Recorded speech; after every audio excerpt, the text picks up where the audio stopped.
I wanted to tell a little story. This week, so we've got a bar mitzvah tomorrow morning. Gregory Hyman, GMH. He often goes by initials, which kind of ties into this little story that I got this idea for, that I wanted to share. So yeah, make sure you grab your Manischewitz or whatever you're using to make Kiddush. And the connection to this week's Parsha is that the Parsha is Nasso. There's some amazing things in this Parsha. The Nazir, the laws of the Nazir, the Nazirite are in this Parsha, and that's why the Haftarah connects to the birth of Samson, the most famous Nazir of them all. There's also the very, very, very famous priestly blessing, one of the most famous passages in the Torah, both in the way that it's written and laid out, and of course in its content. Yivarechecha Hashem v'yishmerecha. And I think last year in the pandemic I did the video about how Bob Dylan was inspired by that in this parsha to write, "May God bless and keep you always. May God wish it all be true. May your wishes all come true. May you build a ladder to the stars." That's a biblical thing too. Climb on every rung. Yeah, Dylan knew his Bible. He had a bar mitzvah. He knew his stuff. He was a great songwriter, and just like Leonard Cohen, he knew the Bible too. And that's one of his most famous songs. Great story too about how there was a slow version and a fast version, and he couldn't decide, and he wrote it for his son to express how he was feeling as a dad.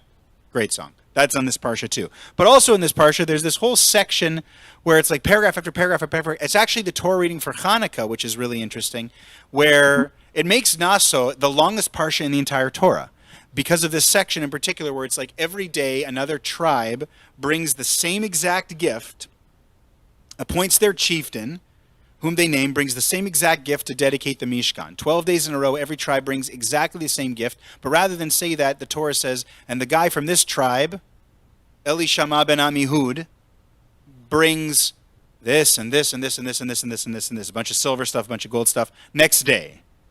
And Tsuri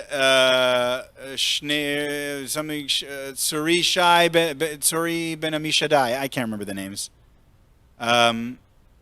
Elishur ben Peratzur, something like that. Elishur ben Peratzur. They're crazy names. That's just what I wanted to get to about names and how names evolve and how we use names. Anyway, so every day it goes through, and someone from each tribe brings, and it makes this a very long parsha. That happens in the Torah reading as well, not in tomorrow's triennial, but it happens in the full Torah reading. And so thinking about names, last night I officiated at a baby naming ceremony. Got another one coming up. Thinking about names and how names are evolving and Hebrew names are evolving. Different people are choosing things and they're naming in a different way from how a lot of kids in my generation and other people were named. They're still named for people, but it's very, very cool watching names and thinking about names in the Torah and how they're so different, obviously centuries ago. And thinking about rabbi names. Thinking about what rabbis are called, And I always said I loved the era, with Rashi and Rambam and Ramban. And, when you got called as an acronym. There's this era of great rabbis who are all known by acronyms, right? They took the first letter of each name.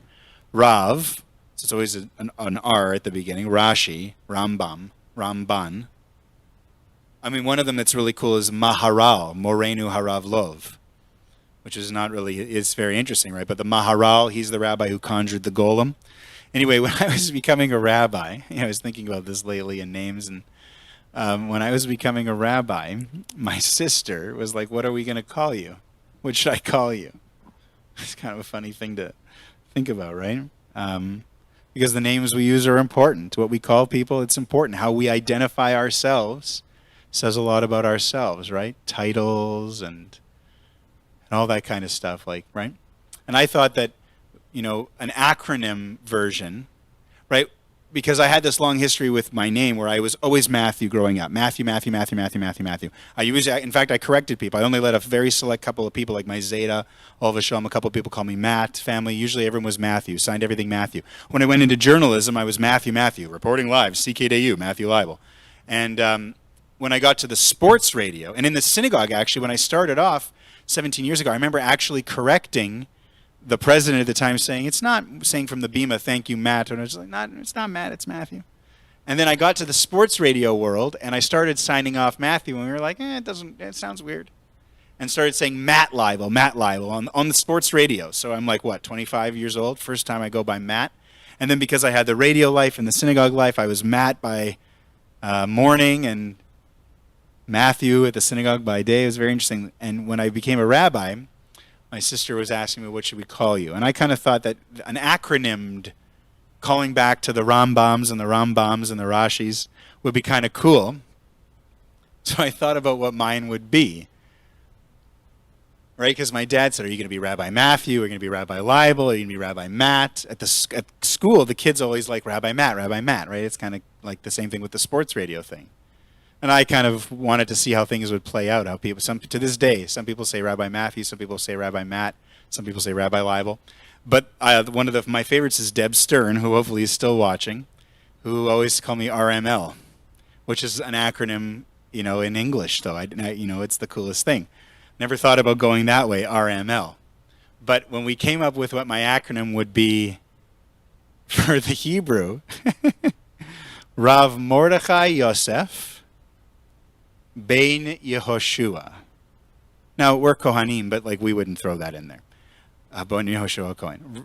Rav Mordechai Yosef Ben Yehoshua. Reish Mem Yud Bet Yud. Or, as we realized, Ramibi. Ramibi. If I were going to be an acronymized rabbi from Hebrew, I would be Ramibi, which is awesome. So I told her to call me that, and she does. And it's wonderful. RML, of course, is the English. The whole point, I guess, with names is, like I said earlier, what names we